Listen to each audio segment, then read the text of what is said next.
21 जून 2019 की यह तस्वीर, जब नरेंद्र मोदी रांची के धरती पर प्रभात तारा मैदान में योग कर रहे हैं। तकरीबन 35 मिनट इन्होंने योग किया था और इनके साथ रांची सहित पूरे राज्य भर के लोगों ने और ऑनलाइन माध्यमों से देश और दुनिया भर के लोगों ने इस दिन योग किया था। इस दिन योग दिवस था और प्रधानमंत्री नरेंद्र मोदी रांची पहुंचे हुए थे। दरअसल इस तस्वीर को दिखाने का संदर्भ हमारा ये है कि प्रधानमंत्री नरेंद्र मोदी के कुर्सी पर काबिज होने के बाद, यानी कि 2014 से लेकर अब तक नरेंद्र मोदी का झारखंड से क्या लगाव रहा है, और लगाव का अर्थ है कि वो कौन सी बड़ी योजनाएं हैं जिनका शुभारंभ या तो झारखंड से हुआ है या उन योजनाओं का झारखंड के लोगों के लिए खास अर्थ है, खास मतलब है, खास फायदा है। इनको हम देखते हैं और समझते हैं कि वो कौन से बड़े काम जो नरेंद्र मोदी ने किए हैं जिनसे झारखंड के लोगों को खासी सुलभता हुई है। आज नरेंद्र मोदी का बर्थडे है और इस अवसर पर झारखंड की धरती पर बैठकर हम झारखंड के लिए मोदी द्वारा किए गए उन कार्यों की बात करेंगे जो झारखंड के लोगों के लिए बहुत ही उपयोगी साबित हुआ या हो रहा है। 2014 में जब देश की बागडोर उन्होंने संभाली, उसके बाद 2019 में वो अंतिम बार आए और 2014 से 19 तक के बीच में कुल 12 बार प्रधानमंत्री नरेंद्र मोदी झारखंड की धरती पर आए, अलग अलग कारणों से, कभी चुनाव, कभी योजनाओं को लेकर। 2 अक्टूबर 2015 का वो दिन जब सबसे पहले खूंटी में कोर्ट परिसर में एक सोलर पावर प्लांट का उद्घाटन उन्होंने किया था और वहाँ सौर ऊर्जा से संचालित होने वाले खूंटी देश का पहला व्यवहार न्यायालय बना था। इसके बाद 2 अक्टूबर 2015 को ही प्रधानमंत्री ने दुमका में मुद्रा योजना की शुरुआत की थी। मुद्रा योजना एक बहुत ही सफलतम और बहुत ही उपयोगी योजना है जिसके तहत छोटे बिजनेसेस को, छोटे इंटरप्राइजेज को यह मौका मिल सका कि वो 10 लाख रुपए तक का लोन ले सकते हैं बैंकों से, कमर्शियल बैंकों से, और जिसके लिए एक योजना की शुरुआत की जिससे एमएसएमई और जो छोटे इंटरप्राइजेज हैं, जो लघु उद्योग हैं, उनको बढ़ावा मिल सका। इस योजना के बाद 12 सितंबर 2019 को नई विधानसभा का उद्घाटन हुआ था जो कि नरेंद्र मोदी ने अपने हाथों से किया था और वो विधानसभा आप सबकी नज़रों के सामने है, जहाँ पर जाकर आप तस्वीरें भी लेते हैं, जहाँ सत्र कुछ दिनों पहले चल रहा था। उसका उद्घाटन नरेंद्र मोदी ने अपने हाथों से किया था। महत्वपूर्ण बात यह भी है कि इस विधानसभा के उद्घाटन के पहले जो 19 सालों का पूरा कार्यकाल झारखंड का रहा, वो एक किराए के भवन में चलता रहा और अब जाकर झारखंड विधानसभा को एक अपना भवन मिल सका है जिसका उद्घाटन नरेंद्र मोदी ने ही जिसका उद्घाटन किया था। साहिबगंज में मल्टी मॉडल पोर्ट का 2017 में अप्रैल में शिलान्यास किया गया था। 12 सितंबर 2019 को इसकी शुरुआत भी हुई, इसका उद्घाटन भी नरेंद्र मोदी ने ऑनलाइन माध्यम से किया और इससे साहिबगंज या यूँ कहें कि झारखंड दुनिया से जलमार्ग से जुड़ गया। ये भी एक महत्वपूर्ण कदम था।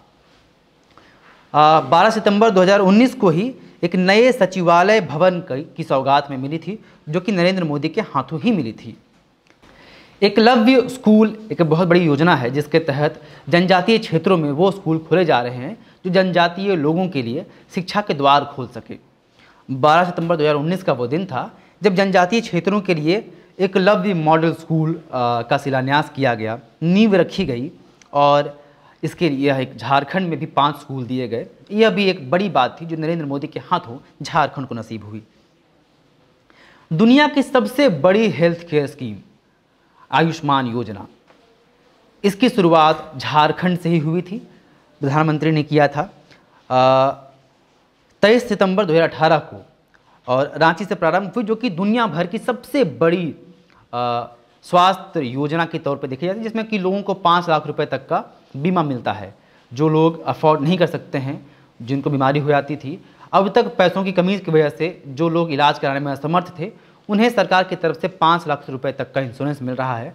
और इस योजना की शुरुआत भी प्रधानमंत्री नरेंद्र मोदी ने झारखंड से ही की थी, रांची से ही की थी। 21 जून 2019 को जिसकी तस्वीरें आपको हम दिखा रहे हैं और जो हमने शुरुआत में कहा, वो योग दिवस की शुरुआत भी, उस दिन का योग दिवस की शुरुआत उन्होंने रांची से की थी जब पूरी दुनिया ऑनलाइन माध्यम से जुड़ी हुई थी और पूरी दुनिया रांची में योग कर रहे नरेंद्र मोदी को देख रही थी। आगे 17 फरवरी 2019 में हजारीबाग में आयोजित एक कार्यक्रम में नरेंद्र मोदी ने हजारीबाग, दुमका और पलामू में 3 शहरों में 3 मेडिकल कॉलेज का उद्घाटन किया था और इन 3 मेडिकल कॉलेज के खुलने के बाद जितने सीटें झारखंड में मेडिकल की थीं उसकी दुगनी हो गई। यानी आज जितनी सीटें हैं उनका 50% जो सीट है, उनकी सीटें वो इन्हीं तीनों कॉलेज में है। इसके अलावा हजारीबाग, दुमका, पलामू और जमशेदपुर में 500 बेड वाले 4 अस्पतालों का भी आधारशिला रखी गई थी। रामगढ़ और हजारीबाग में ग्रामीण जलापूर्ति के लिए 4 योजनाओं की आधारशिला भी रखी गई थी। 17 फरवरी 2019 को ही रामगढ़ में केवल महिला अभियंत्रण महाविद्यालय का उद्घाटन हुआ था। पूर्वी भारत में अपने तरह का यह पहला और देश में तीसरा महाविद्यालय था। ये वो योजनाएं हैं या वो कार्य हैं जो नरेंद्र मोदी ने झारखंड की धरती पर आकर किया, या इन योजनाओं का लाभ झारखंड को खास तौर पर मिल रहा है। एकलव्य स्कूल की बात करें, आयुष्मान योजना की बात करें, वो बड़े स्कीम्स हैं दुनिया भर के, जिनके बारे में चर्चाएं हो रही हैं और जिनका झारखंड से सीधा सीधा संबंध है। कुछ और बात करते हैं, झारखंड में उन शख्सियतों के बारे में जानते हैं जो नरेंद्र मोदी की सरकार आने के बाद जिन्हें पद्म भूषण या पद्मश्री से नवाजा गया है। आप जानते हैं पद्मश्री हाईएस्ट सिविलियन अवार्ड होता है।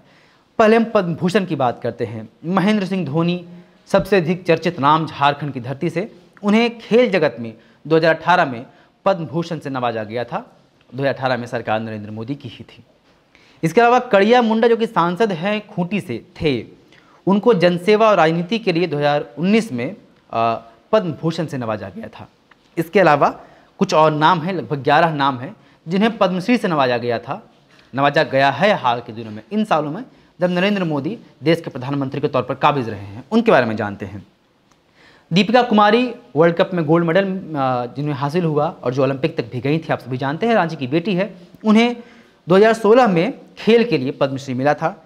सिमोन उरांव जल पुरुष जो कि बेड़ो के रहने वाले हैं, उन्हें पर्यावरण संरक्षण और समाज सेवा के लिए पद्मश्री मिला था 2016 में ही। मुकुंद नायक जो कि सिमडेगा के रहने वाले हैं, लोकगीत के लिए 2017 में उन्हें पद्मश्री मिला था। बलवीर दत्त को रांची के रहने वाले हैं, उन्हें 2017 में पत्रकारिता के लिए पद्मश्री मिला था। अशोक भगत गुमला के रहने वाले को 2019 में मिला था समाज सेवा के लिए। एसपी मुखर्जी का नाम आपने सुना होगा, वो डॉक्टर जो 5 रुपये में आज भी लोगों का इलाज करते हैं, उन्हें पद्मश्री मिला था और इन्हें 2019 में यह सम्मान दिया गया था। जमुना टुड्डू को पूर्वी सिंहभूम के रहने वाली हैं, उन्हें पर्यावरण के क्षेत्र में काम करने के लिए 2019 में पद्मश्री दिया गया था। बुली इमाम एक्टिविस्ट हैं, समाजसेवी, हजारीबाग के रहने वाले हैं, उन्हें 2019 में यह अवार्ड मिला था। मधु मंसूरी हंसमुख को हाल ही में 2020 में जब सीए की पूरी बातचीत चल रही थी, तब मधु मंसूरी को ये पद्मश्री दिया गया था। इसके अलावा गुरु शशाधर आचार्य को सरायकेला के रहने वाले हैं, कला के क्षेत्र में, इन्हें 2020 में ये मिला था। मधु मंसूरी को गायन के क्षेत्र में, नागपुरी गायन के क्षेत्र में मिला था। गांव छोड़ब नाही देश छोड़ब नाही, वो बहुत ही फेमस गाना आपने जरूर सुना होगा, मधु मंसूरी ने गाया था उसे। छुटनी देवी जो कि सरायकेला की रहने वाली हैं, खरसावां सरायकेला की, उन्हें 2021 में समाज सेवा के लिए पद्मश्री से नवाजा गया। और ये पूरा जो हमने आपको नाम गिनाए, महेंद्र सिंह धोनी से लेकर छुटनी देवी तक, 11 नाम इधर और 2 नाम, कुल 13 लोगों को पद्म भूषण और पद्मश्री से नवाजा गया है, जो कि झारखंड के लोग हैं। और नरेंद्र मोदी की सरकार में इन लोगों को ये सम्मान दिया गया है। हमने आपको इन योजनाओं के बारे में तमाम बातें बताई, इसलिए ताकि आपको हम बता सकें कि नरेंद्र मोदी का झारखंड से किस तरह से नाता रहा है। वो लगातार जब भी मौका मिलता है झारखंड आए हैं, आते रहे हैं। बड़ी योजनाओं की शुरुआत भी यहाँ से हुई है और कई लोगों को यहाँ से पद्मश्री या पद्म भूषण जैसे सम्मान भी मिले हैं। और इस तरह से झारखंड का नरेंद्र मोदी के साथ एक जुड़ाव रहा है। विवेकानंद विद्या मंदिर स्कूल एक CBSE affiliated English medium coed school है। हम शिक्षा के साथ संस्कार देते हैं। thefollowup.in like, share and subscribe. www.thefollowup.in